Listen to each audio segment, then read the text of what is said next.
Kerugian ekonomi yang dialami Iran akibat serangan Amerika Serikat dan Israel mencapai 270 miliar dolar Amerika atau sekitar 4.600 triliun rupiah. Dilansir dari Sputnik pada Selasa, juru bicara pemerintah Iran, Fatemeh Mohajirani mengungkapkan angka tersebut merupakan estimasi awal. Menurutnya, angka yang lebih tepat akan ditentukan oleh tim ekonomi pemerintah. Mereka sedang melakukan penilaian dalam beberapa tahap. Tahap pertama adalah penilaian kerusakan bangunan.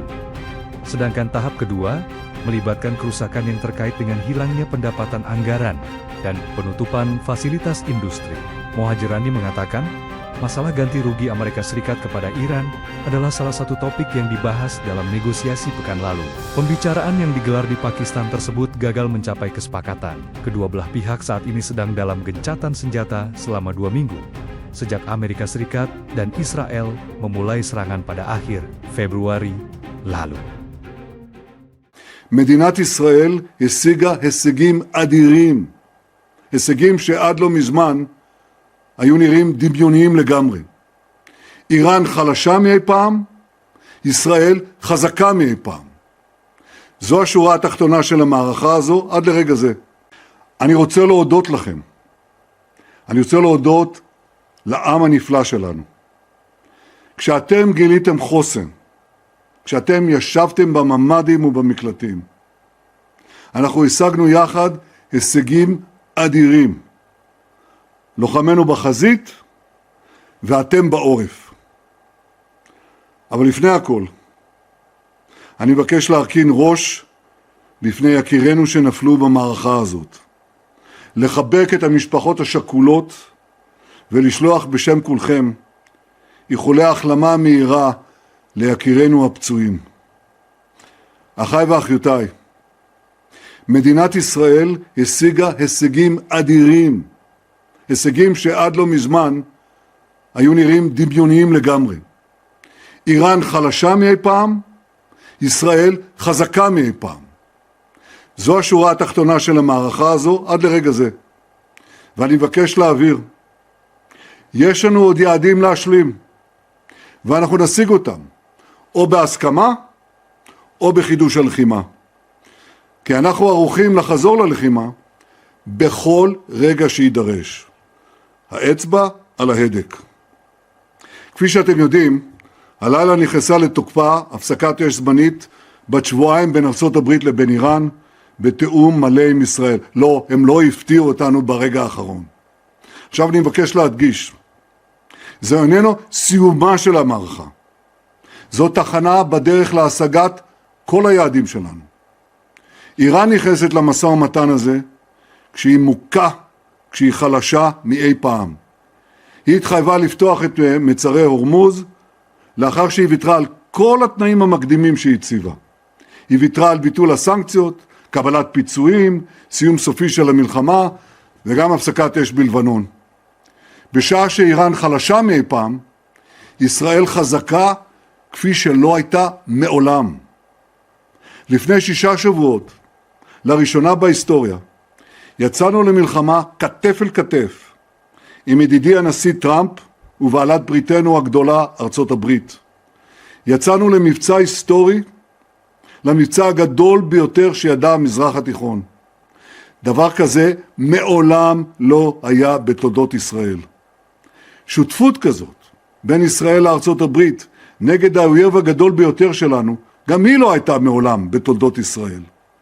וכן, אני יכול להרגיע את מי שדואג ליחסים ביני ובין הנשיא טראמפ, איך הוא אמר, you guys are great. אנחנו מדברים כל יום, ואנחנו מחייכים כשאנחנו שומעים את הערכות הללו.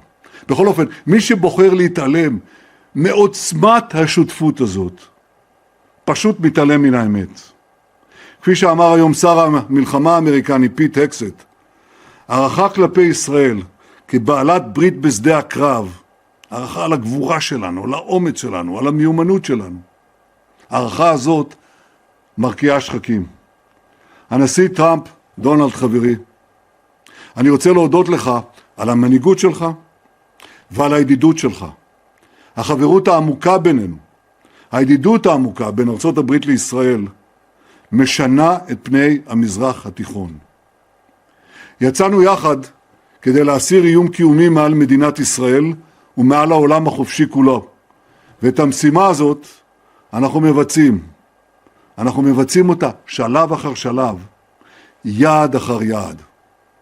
אם לא היינו יוצאים לעמק לביא, ואחר כך אם לא היינו יוצאים לשאגת הארי, לאיראן כבר היה מזמן נשק גרעיני, ולאיראן היו אלפים רבים של טילים להחריב את ישראל ולאיים על הקיום של כולנו.